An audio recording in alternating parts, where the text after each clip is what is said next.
Hello everyone, this is Miss Vishali and today we are going to start with a new chapter. New chapter of English. Reach for the top. Reach for the top. The picture depicts itself. The meaning of these words, reach for the top, इसका मतलब भी है कि कोई भी highest position, the topmost position of anything, be it achievement, be it success, be it designation, reach for the top. जो meaning इसके पीछे छुपा है ये है कि माउंटेन का एग्जाम्पल लेके चलते हैं, एक ऐसा हिस्सा जहाँ से आप डिटरमाइन करके आए थे कि ऊंचाई तक पहुँचना है, उस ऊंचाई तक शायद वहाँ से ऊपर और कोई ऊंचाई है भी नहीं. That is the meaning of reach for the top. Highest point, highest level of achievement या highest position, that is basically we are going to talk about. So basically this story is about two wonderful, incredible women of the world who have reached the top, who have made their countries proud by making their name in one of the records, जैसे हम कह सकते हैं सुनहरे अक्षरों में जिनका नाम लिख चुका है. सुनहरे अक्षरों में लिखना यानी सक्सेस पाना. Success comes to those who do hard work. तो सक्सेस के पीछे छुपा है बहुत सारा हार्ड वर्क, मोटिवेशन, सेक्रीफाइसेस जो कि इन वुमेन ने डाला है. These two women are considered as the epitome of hard work and leading to success. हम बात करेंगे आज रीच फॉर द टॉप में पार्ट 1 की, जिसमें Santosh Yadav who is a mountaineer, जैसे कि आप पिक्चर में देख सकते हैं. It is basically the story is basically a biography या फिर biographical story of Santosh Yadav. Biographical story का मतलब होता है कोई भी एक ऐसा इंसान जिसकी रियल लाइफ पर किसी ने स्टोरी लिखी हो. तो रियल लाइफ एग्जाम्पल हमारे पास है Santosh Yadav. She is an Indian mountaineer. Mountaineer होते हैं जो माउंटेन्स क्लाइंब करते हैं. She has climbed Mount Everest twice. The only woman recorded who has been recorded into the golden words is Santosh Yadav, and she have climbed the mountain twice, which is the most tough job I must say. Mount Everest एक ऐसा top most point है world का जहाँ पर लोग दूर दूर से आते हैं क्लाइंबिंग करने के लिए, वो भी स्किल्स के साथ, and they are not able to make it up to the mountain क्योंकि माउंटेन टॉप, क्योंकि ये एक ऐसा माउंटेन है कि रास्ते में आपको बहुत से तूफ़ानों का सामना करना पड़ता है. Sometimes the altitude is not good, जिसके कारण लोग वहाँ तक पहुँच नहीं पाते. कईयों का स्टेमिना जो है वो हार मान जाता है. तो the basic story today we are going to study is about Santosh Yadav. हम इनके बारे में आज जो पढ़ेंगे उसमें थीम जो हमारे पास है वो है passion, determination, sacrifice and hard work, जो कि एक की है सक्सेस के लिए.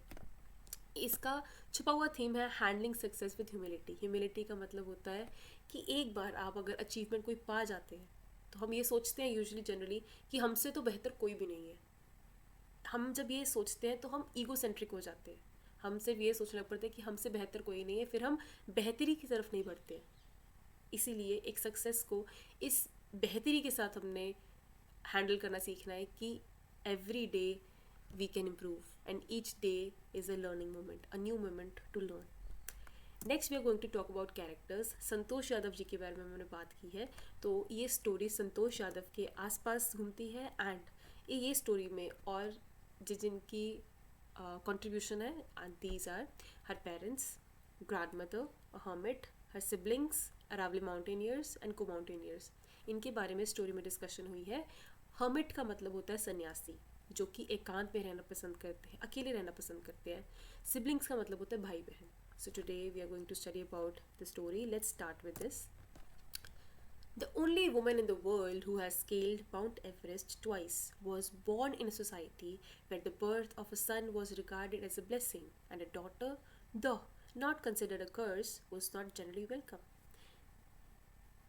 जब बात की जाती है संतोष यादव जी के बारे में, संतोष यादव वॉज बॉर्न एक उस टाइम की सोसाइटी में जहाँ पर सोसाइटी में लड़कों का बर्थ होना एक ब्लेसिंग मानते थे, और लड़की को जनरली जब बर्थ होता तो वेलकम नहीं करते थे इतनी खुशी और हर्षोल्लास के साथ जितना एक लड़के के जन्म पे पूरी मतलब फैमिली खुश होती थी.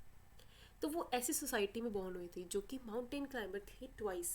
अब बात की जाती है एक ऐसे इंसिडेंट की जहाँ से हम ये चीज़ें क्लियर करेंगे कि is a girl a blessing or a curse, and how her family was from the beginning thinking about her birth.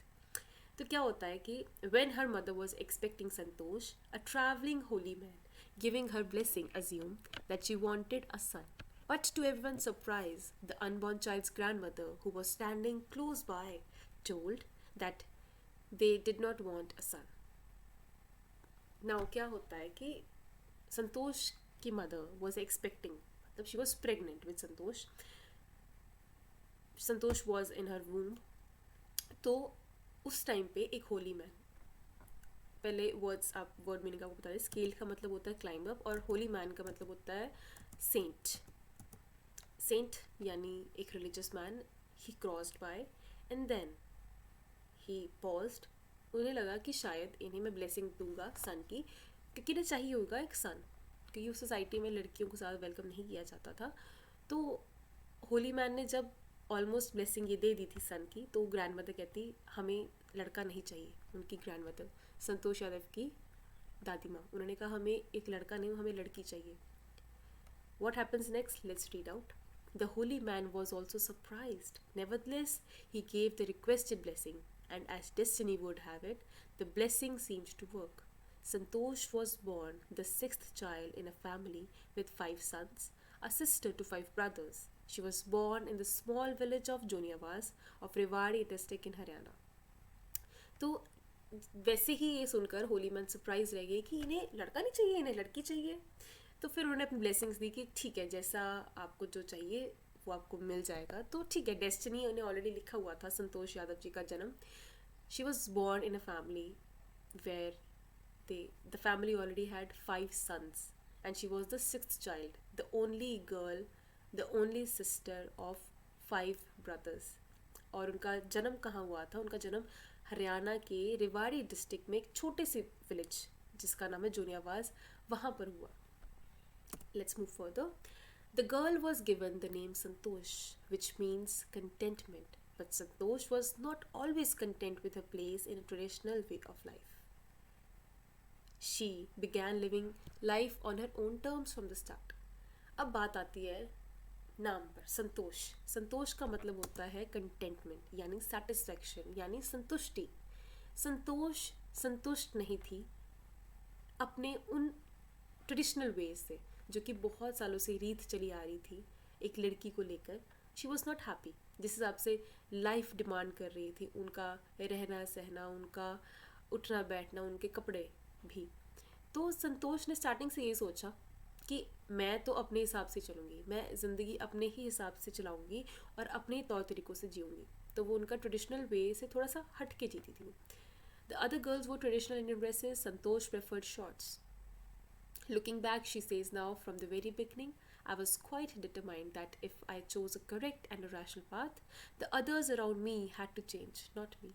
तो संतोष जैसे कि हटकर ज़िंदगी जीती थी और उनको ट्रेडिशनल सिस्टम में नहीं पसंद आ रहना, तो उन्होंने कभी भी ट्रेडिशनल कपड़े नहीं डाले और she used to prefer shorts. और ट्रेडिशनल इंडियन ड्रेसेस हम ले सकते हैं सलवार सूट. लड़कियों को जहाँ कहा जाता है कि आपने सलवार सूट डालना है, आपको ट्रेडिशनल वेज में रहना है, whereas Santosh used to prefer shorts. तो वो बोलते हैं कि लुकिंग बैक, अब वो पुराने स्टोरीज़ अपनी जब याद करते हो, कहते हैं कि स्टार्टिंग से ही मैं एक चीज़ से डिटरमाइंड थी. डिटरमाइंड का मतलब होता है फर्मली डिसाइडेड थी, बिना डाउट के, कि ज़िंदगी में कभी भी मैं सही रास्ता चूज़ करूँगी. कभी भी मतलब मैं कोई भी रास्ता choosy that will be right. कोई भी रास्ता हो वो सही होगा, वो रैशनल होगा, वो लॉजिकल होगा, और दुनिया को उस हिसाब से मोल्ड होना पड़ेगा जैसे मैं चल रही हूँ, और मैं बिल्कुल नहीं होंगी. She was always different from the system traditional ways use to prefer. Santosh's parents were affluent landowners who could afford to send their children to the best schools, even to the country's capital, New Delhi. Prevailing custom in the family. But in line with the prevailing custom in the family, Santosh had to make do with the local village school. So she decided to fight the system in her own quiet way when the right moment arrived. संतोष के parents जो थे वो काफ़ी wealthy, काफ़ी rich land owners थे. Land owners होते हैं बहुत ही बड़ी ज़मीन जायदाद जिनके पास होती है, बहुत ज़्यादा वाली. तो उनके पेरेंट्स के पास जब ज़मीन जायदाद बहुत है, वो बहुत ही रिच है, बहुत ही वेल्दी है, तो वो अपने बच्चों को न्यू दिल्ली, जहाँ पे सिटी में जहाँ अपॉर्चुनिटीज़ ज़्यादा होती हैं, जहाँ पे पढ़ाई एडवांस थी, वहाँ भेज सकते थे. बट उन्होंने उसी ट्रेडिशनल सिस्टम जो काफ़ी टाइम से चला आ रहा था, according to their traditional system, common traditional system कह सकते हैं, जो डोमिनेंट था उस टाइम पे, उस हिसाब से चलते हुए उन्होंने आसपास का जो लोकल विलेज स्कूल था वहीं पे डाल दिया संतोष को. तो संतोष ने डिसाइड किया कि वो इस सिस्टम से, जो ट्रेडिशनल सिस्टम पुराने चले आ रहे हैं, उससे वो फाइट करेंगी, पर इन अ वेरी डिस्क्रीट मैनर, बहुत ही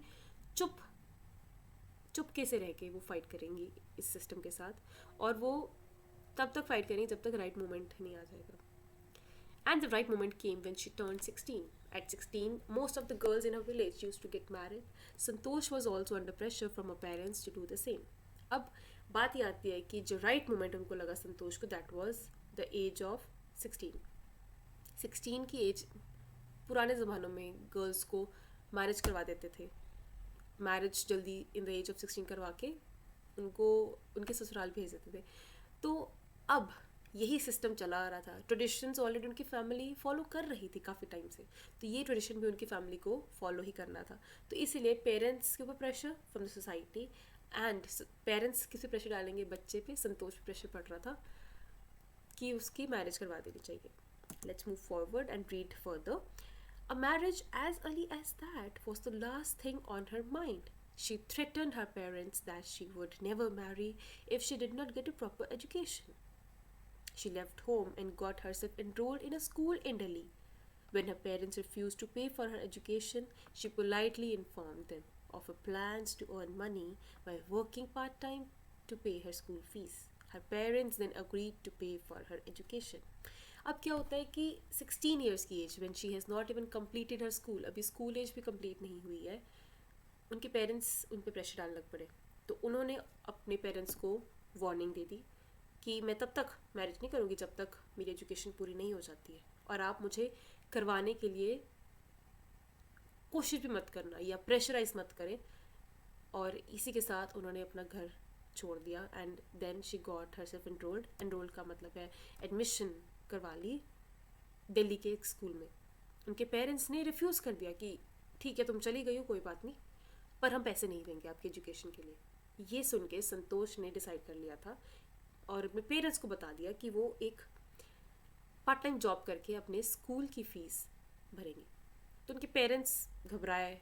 उन्होंने सोचा कि हमारी डॉटर पहले तो बच्ची है, घर से चली गई है, खाएगी पिएगी पता नहीं कैसे, और सोचा कि दिल्ली जैसे इतने बड़े शहर हैं, ना जाने उसे जॉब मिलेगी या नहीं मिलेगी, कैसे करेगी. तो ये सब कुछ सोच विचार के ही में भी उनके पेरेंट्स ने अग्री कर गए उनकी एजुकेशन के लिए पे करने के लिए स्कूल की फीस.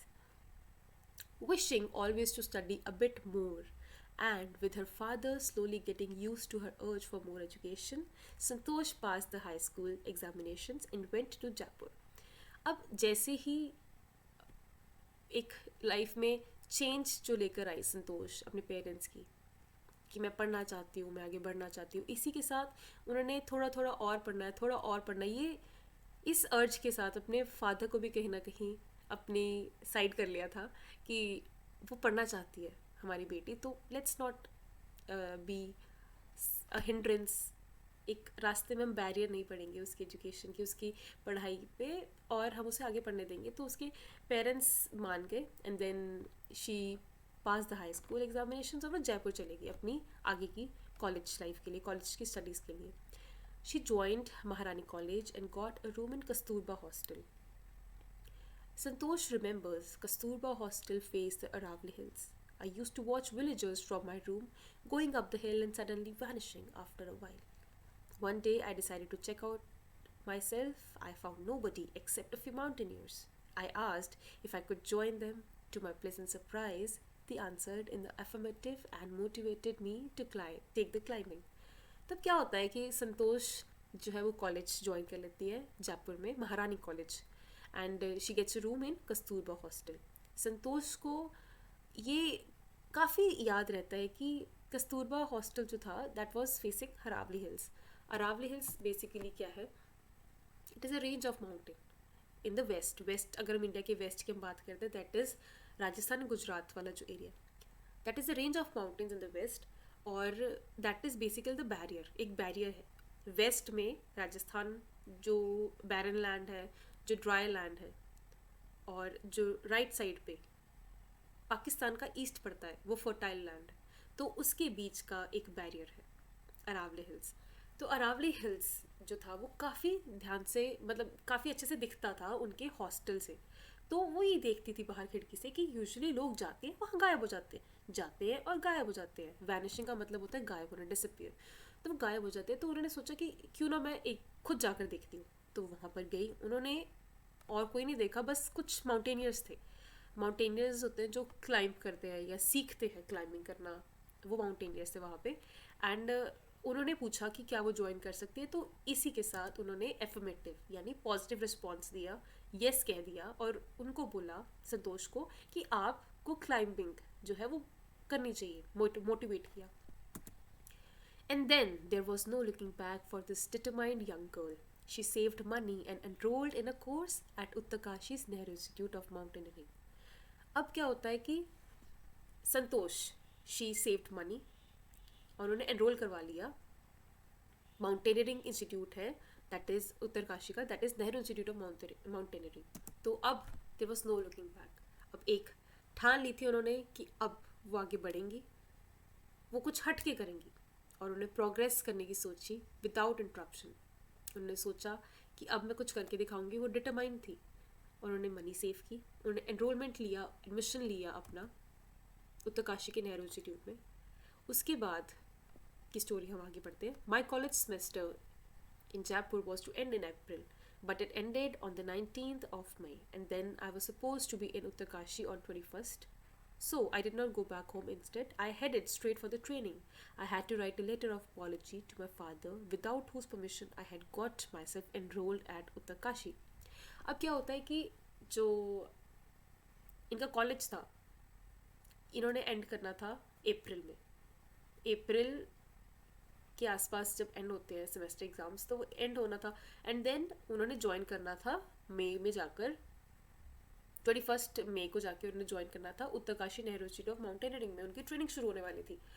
बट अनफॉर्चुनेटली कई बार हम जब सोचते जो चीज़ें वो वैसी नहीं होती है, फेट ने कुछ और ही डिसाइड किया होता है।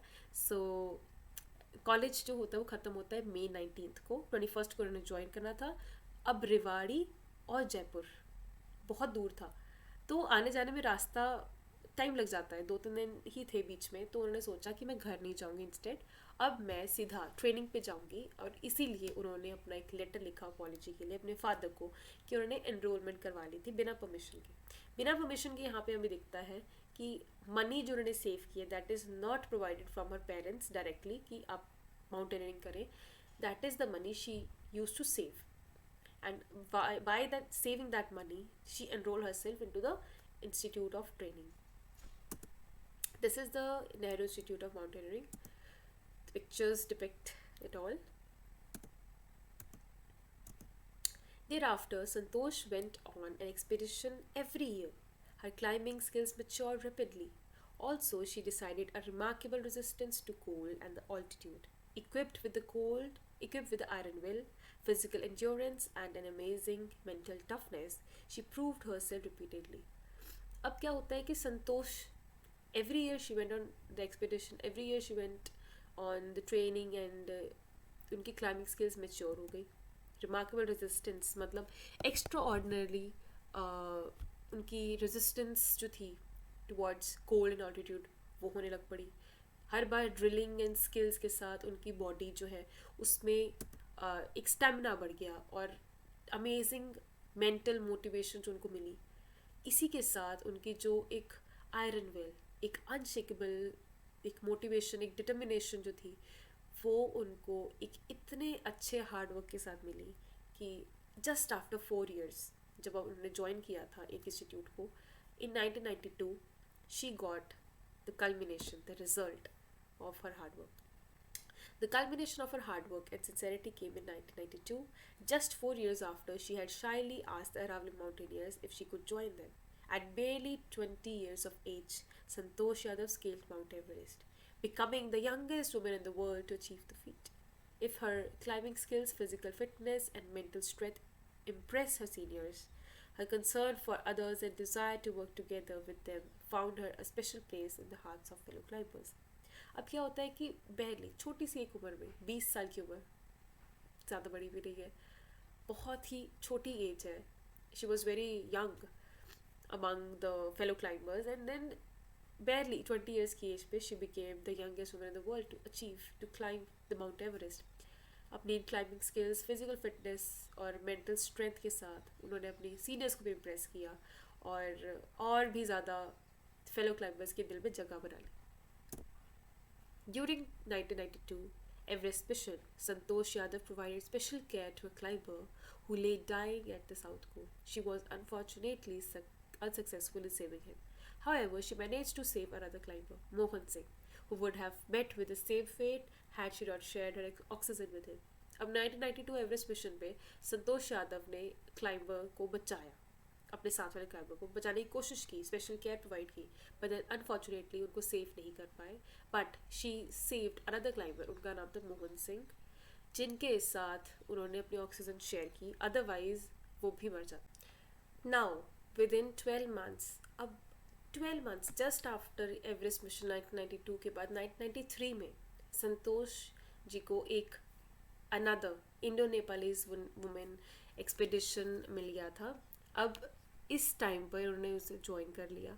उसके बाद उन्होंने माउंट एवरेस्ट को ट्वाइस क्लाइम कर लिया एंड इसके साथ उनका रिकॉर्ड कायम हो गया माउंट एवरेस्ट पर चढ़ने के लिए. एंड इसी से उनका रिकॉर्ड कायम कर दिया उन्होंने पूरे वर्ल्ड में.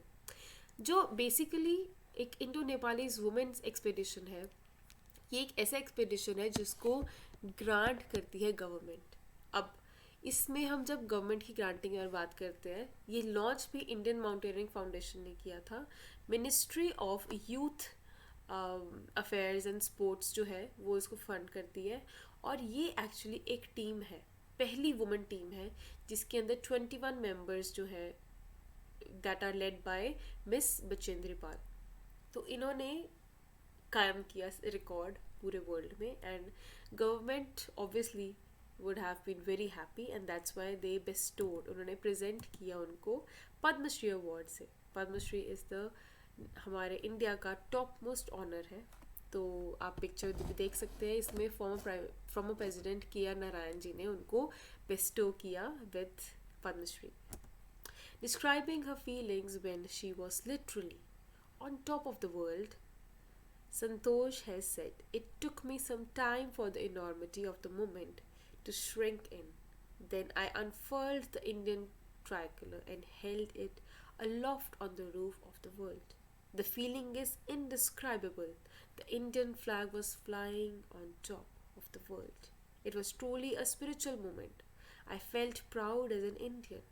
Also, a fervent environmentalist, Santosh collected and brought down 500 kilograms of garbage from the Himalayas. अब अपनी फीलिंग डिस्क्राइब करती है कि जब वो टॉप ऑफ द वर्ल्ड पे थी, माउंट एवरेस्ट पे, तब क्या फीलिंग थी उनकी फीलिंग, वो उस सीरियसनेस को, उस इनॉर्मिटी, उस मोमेंट को समझ ही नहीं पाए. बिकॉज उनका एक ड्रीम था माउंट एवरेस्ट पर पहुंचने का. माउंट एवरेस्ट पर पहुंच जाने के बाद, इतनी हार्ड वर्क करने के बाद, कई बार ऐसा होता है कि हम जब ड्रीम देखते हैं वो हार्ड वर्क किया होता है, वो सैक्रिफाइसेस किए होते हैं, थोड़ी देर के लिए जब हमें वो ड्रीम पूरा हो जाता है, वो मोमेंट्री लैप्स जो आता है, वो एक फेज़ आता है, हम समझ नहीं पाते कि ये सच्चाई है या एक हम सपना देख रहे हैं. तो वो मोमेंट उनको लगा, समझने के लिए उन्होंने अनफोल्ड किया भारत के तिरंगे को on the top of the world and that was really indescribable. वो अपने कुछ वर्ड्स में डिस्क्राइब भी नहीं कर पाएंगे अगर अच्छे से डिस्क्राइब करने की अगर वो बात करना चाहे. और एक फर्वेंट एनवायरमेंटलिस्ट, फर्वेंट का मतलब होता है पैशनेट एनवायरमेंटलिस्ट, उन्होंने 500 किलोग्राम गार्बेज हिमालय से नीचे लाए.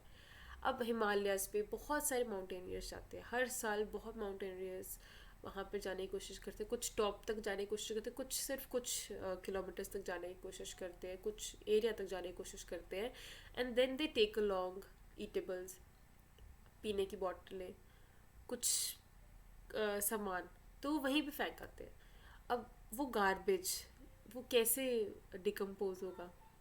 तो वो डिकम्पोज तो खुद से होगा नहीं, and then it has to be carried at least to the bottom जहाँ पर गार्बेज बिन्स होते हैं. तो as a fervent passionate environmentalist Santosh ने कलेक्ट किया 500 किलोग्राम के आसपास गार्बेज को और वो हिमालय से नीचे लेके आए. This was another sort of achievement for India and for her as well. Now, basically, we are left with the home task. So, now since we have read the chapter, the home task is try to find more about Santosh Yadav and certain mountaineering experiences you can look forward to on internet. Another thing is solve questions. Try to solve the questions from the chapter. The questions are from the chapter itself, and there are no outside. They doesn't belong from the outside of the chapter. तो वो chapter के context में आप देखिए, chapter को question पढ़िए, उसको समझिए, और आंसर भी आपको चैप्टर में से ही मिल जाएंगे. इट्स जस्ट थोड़ा सा मॉडिफाई करके लिखना पड़ेगा स्टार्टिंग और एंडिंग को, but the story has already been very easy to understand. So I hope you have liked the chapter. Thank you.